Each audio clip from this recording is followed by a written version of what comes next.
When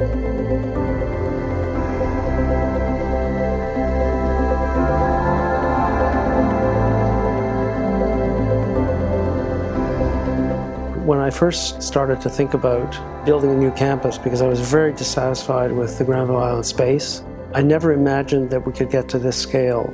But I knew in 2001 when I started working on it, I said, you know, this is where we have to be. This is a junctural point between the east and western part of the cities.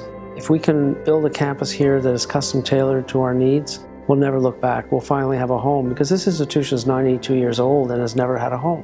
And so the idea was build a home, but build to the idealized version of what you want an art school to look like and be.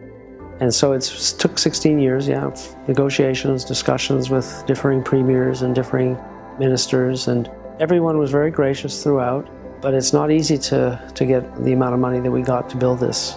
It's very difficult.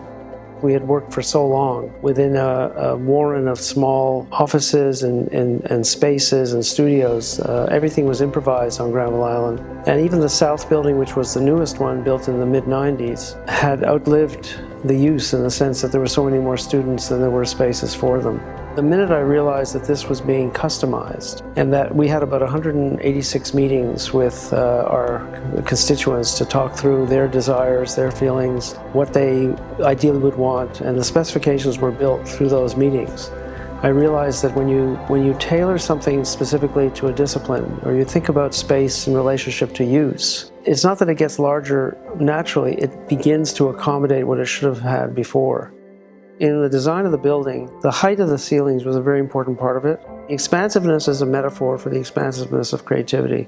It's a metaphor for the expansiveness of the imagination. It's an encouragement to people to think out what it means to activate their fantasies. I think one of the things that often is forgotten by the population at large is that people love this place. There's a deep love for what this institution has done over the last close to 100 years. And how it's helped build the city.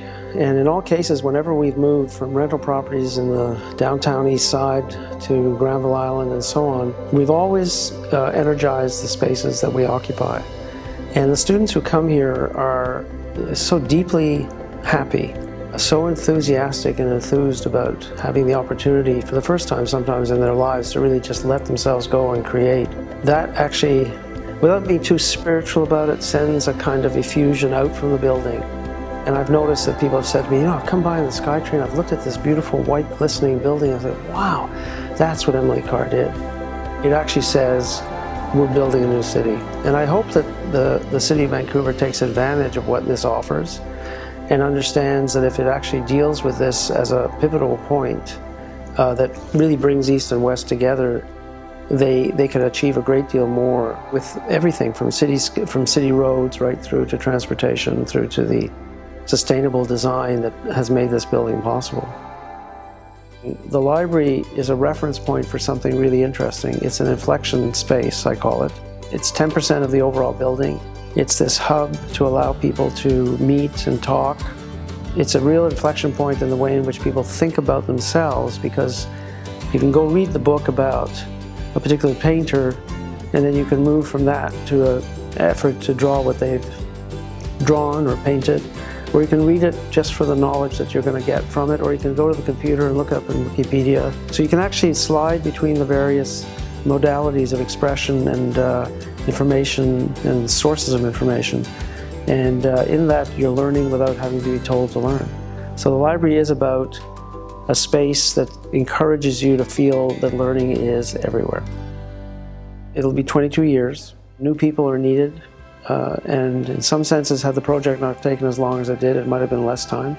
But I think this is the time for a new group to come in and a new leader to come in, and maybe that new leader look around and say, what the heck did he do? And I'm fine with that. I think that change is healthy, and I encourage it in everything I do, and I encourage it in my own life. I'm just finishing one book, and I'm working on 2 others. I'll spend part of my sabbatical completing the first book, and then come back the year after as a professor and I ideally work with graduate students because it's one of my specialties. The etymology of legacy is really about departure. And my legacy, I think, if it's anything, should be that I will have left some degree of creative energy in my own person and what I've done as a residual part of the fabric of the institution. The building is only the enclosure. But if there's some measure of the intensity with which I feel what these disciplines do and how important they are, if that residual intensity is sustained, and that core, if it stays, well, I believe that would be a real legacy. So it's not about who you are or your name or any of those things. It's about, again, something that's a bit more ephemeral, which is the residual impact sustaining itself over time.